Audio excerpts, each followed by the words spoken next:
네, 이번에 소개해드릴 책은 에이브러햄 링컨이라는 제목의 책입니다. 이 책이 좀 두꺼워요. 미리 말씀드리면. 그러니까 얇은 책도 있습니다. 그러니까 링컨 워낙 유명하기 때문에 관련된 책이 정말 많습니다. 근데 저는 이 책이 정말 좋았어요. 이 책이 참 이게 조금 두껍긴 했지만, 정말 좀 뭔가 이 작가가 조사를 잘한 것 같아요. 이 링컨의 예화를 정말 조사를 잘해가지고 그러니까 뒷조사를 정말 잘했습니다. 그래서 재밌는 에피소드가 좀 이렇게 많이 있었습니다. 예.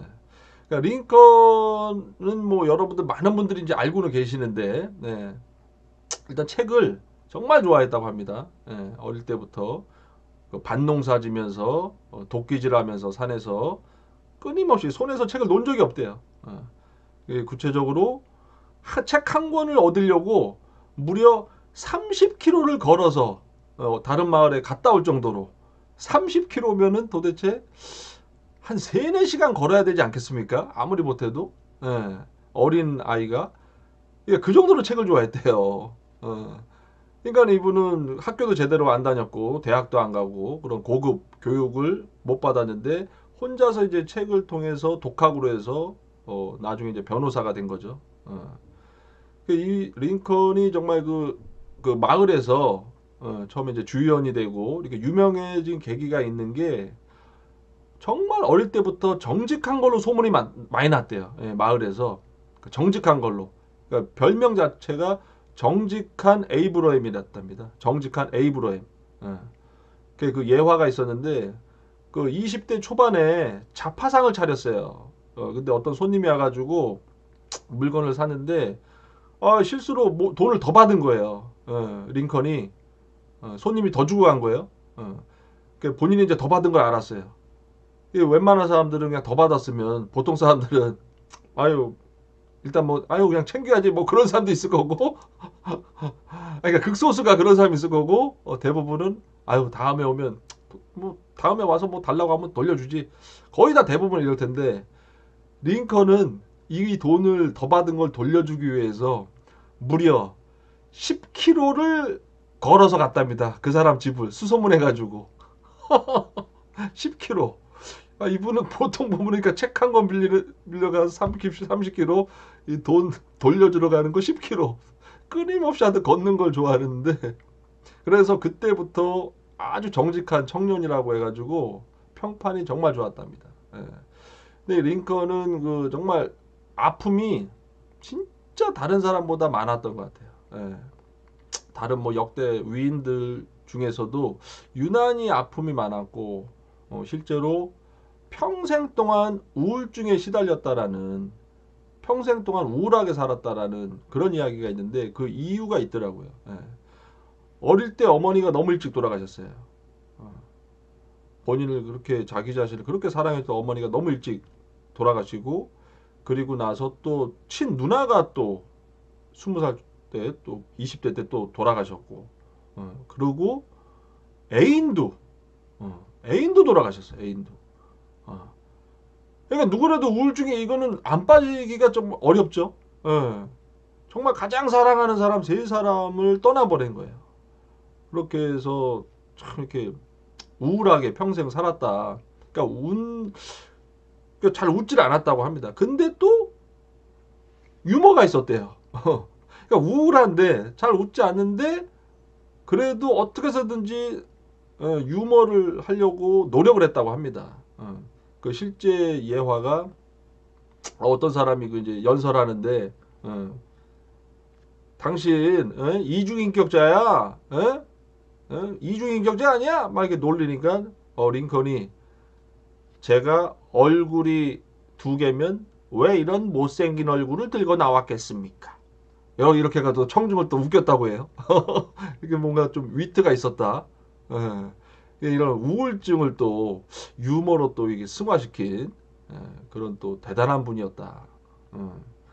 그러니까 이분이 그 처음에 그런 흑인들에 대한 그런 이제 아픔을 이제 이해하고 좀 이렇게 안타깝게 여긴 게 어느 날 이제 20대 초반에 어릴 때 그 사람들 많이 있는 그런 도심지를 가니까 길거리에서 막 흑인들을 막 흥정하면서 막 사고 팔고 막 이렇게 함부로 정말 짐승처럼 이렇게 대하는 걸 보고 충격을 받았다는 겁니다. 그래서 이게 정말 이 사람들 도와줘야 되겠다. 그래서 실제로 흑인들을 위해서 인권을 또 변호를 많이 하셨대요. 예. 그리고 또 재밌는 게 그런 의뢰를 받을 때 보통 이제 성공을 시키면 상대방이 이제 뭐 돈을 더 준다고 하거든요. 그 성공 비용으로 해가지고. 근데 나는 그렇게 돈을 더 받을 필요가 없습니다. 그래서 안 받으려고 하고. 그리고 또 어떤 사람들은 돈이 없다 그러면 또 그냥도 도와주고, 어떤 사람들이 처음부터 난 또 한 100달러 주겠다고 하면 아닙니다. 10달러면 충분합니다. 정말 양심적으로 이런 게 이게 소문이 났다는 겁니다. 예. 정말 양심적이고 정직하고 어려운 사람들을 도와주고. 그래서 그러니까 원래 어릴 때부터 이 정직한 게 그대로 가는 것 같아요. 예. 그러니까 이 사람은 평생 그 돈을 추구한 게 아니었던 것 같아요. 항상 어려운 사람들 도와주고 정말 양심적으로 살려고 노력을 계속했다. 그리고 이제 대통령이 돼서도 정말 재밌는 게 나를 공격했던 사람들, 그러니까 상대 후보, 라이벌 후보, 대통령 되기 전에 선거 활동할 때 나를 그렇게 욕하는 사람을 내가 대통령 되고 나서 그 사람을 장관으로 앉힙니다. 그게 우리나라에서는 있을 수가 없죠. 우리나라 역사상 나를 공격했던, 나를 험담했던 사람을 장관으로 앉혔다? 단 한 번도 전 들어본 적이 없는 것 같은데, 야, 대단하지 않습니까? 나를 공격했던, 나를 미워했던, 시기했던 정정마저도 장관으로 앉힐 수 있는, 이 진정한 대인배라는 거죠. 이 아무나 할 수 없는 건데, 이런 행동을 하셨던 분입니다. 그리고 어떤 분들은 링컨에 대해서 이렇게 또 안 좋게 얘기하시는 분도 가끔 있어요. 이분이 그 흑인을 이렇게 해방하는 데 있어서, 노예 해방하는 데 있어서 좀 너무 이렇게 좀 온건주의였다. 좀 빨리 좀 해야 되는데 적극적으로 너무 좀 미적미적거렸다. 뭐 하여튼 이런 게 뭐 어디 제가 검색해 본 게 있어요. 근데 그 사람마다 다 다른 거죠. 그 스타일이 과격하게 급진적으로 뭔가 변화를 일으키려고 한 사람도 있을 건데, 이제 링컨은 이런 마음이었답니다. 당시에 미국 남부에서는 흑인 노예가 재산이었대요. 그러니까 자기 재산인데 갑자기 재산을 한마디로 다 몰수해라 라는 이제 그런 건데, 재산을 이제 뺏어간다라는 건데 당연히 기분이 나쁠 수가 있겠다, 남부 사람들이. 그래서 지금까지 노예는 일단 그래 인정하고 앞으로의 노예는 그렇게 이제 사고 팔거나 이런 걸 못하게 하자. 그러니까 요게 이제 온건주의라고 해가지고 이제 욕을 많이 드셨다고 하는데, 그러니까 링컨 생각은 일단은 이렇게 좀 하고 점진적으로 차차차차 좀 이렇게 변화를 일으키자.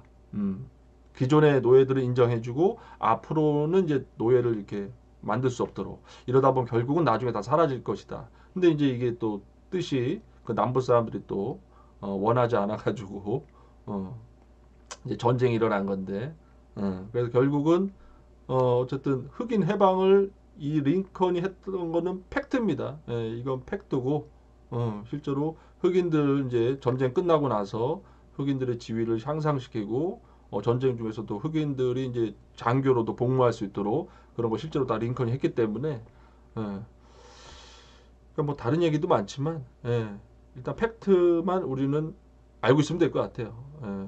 노예 해방의 아버지는 링컨이 맞다. 그리고 하여튼 마지막으로 요 예화도 좀 재밌는 것 같아요.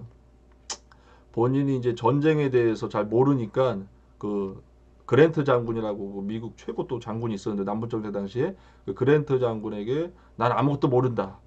그냥 당신이 좀 이렇게 알아서 좀 해주셨으면 좋겠다고 솔직하게, 나는 모르면 모른다. 내가 막 명령하고 지시하는 게 아니라 내 밑에 이제 장군이라고 해도 그렇게 했다고 하고, 또 어떤 장군한테는 내가 이제 뭐 명령을 했대요. 그 장군에게 어디를 가서 싸워라. 근데 그 장군이 그 명령에 따르지 않고 자기 딴에는 이쪽으로 가면 난 저쪽 가서 싸우겠다 해서, 근데 실제로 링컨 얘기를 안 듣고 저쪽 가서 싸워서 이겼어요. 그러니까는 이제 나중에 링컨이 장군의 말이 옳았네요. 내가 틀렸다라는 것에 너무 감사합니다. 잘하셨습니다. 이렇게 하고 항상 그 겸손하게 나보다도 항상 상대방을 이렇게 띄워줬다. 예. 그러니까 참 링컨이 인간적인 사람인 것 같아요. 인간적이고 절대 누굴 비판하지 않았답니다. 근데 그 이유가 있어요. 그 남을 비판하지 않은 이유가 그 20대 때 누굴 이렇게 비판하는 글을 한번 썼대요. 어디 신문에. 근데 그 비판받은 그 당사자가 총을 들고 찾아왔대요. 결투를 신청을 요청했답니다. 1대1 서로 마주보고 총 쏘는 거. 죽을 뻔했다는 거죠. 남 비판하는 글 한번 썼다가 그래가지고 그때 큰 충격을 먹어가지고 다행히 이제 그 주변 사람이 말려가지고 이제 살았는데 절대 남을 비판하지 않겠다 평생. 예. 큰 깨달음을 이제 그때 얻은 거죠. 죽을 그런 고비에서. 예. 그러니까는 우리가 이게 남을 하여튼 험담하는 거 이거 참 조심해야 될 것 같아요. 예.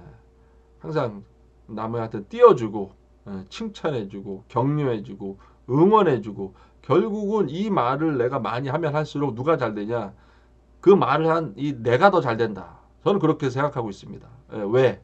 내가 어떤 사람을 좋다, 최고다 이게 한 사람이 아니라 만약에 10사람한테 좋다, 최고다 이렇게 했을 때 들은 사람은 한 번이지만 내 귀로는 10번이 들어오지 않습니까? 내가 10사람한테 했기 때문에 그러니까 좋은 얘기가 내 뇌에 더 많이 귀로 들어오기 때문에 내가 더 잘 될 수가 있다라는 거죠. 예, 좋은 얘기가 끊임없이 내 뇌에 들어오면 그게 내가 세뇌가 되는 거죠. 최고, 최고, 최고, 최고. 그러니까 어떤 책을 보니까 뇌는 주어와 이런 것들, 그러니까 주어, 뭐 이런 것들을 구분을 못한다니까 너, 나, 이런 걸 구분을 못한다고 합니다. 그러니까 내가 당신 최고다음은 최고다만 내 머릿속에 딱 들어와서 나도 최고가 될 수 있게 만든다는 거죠.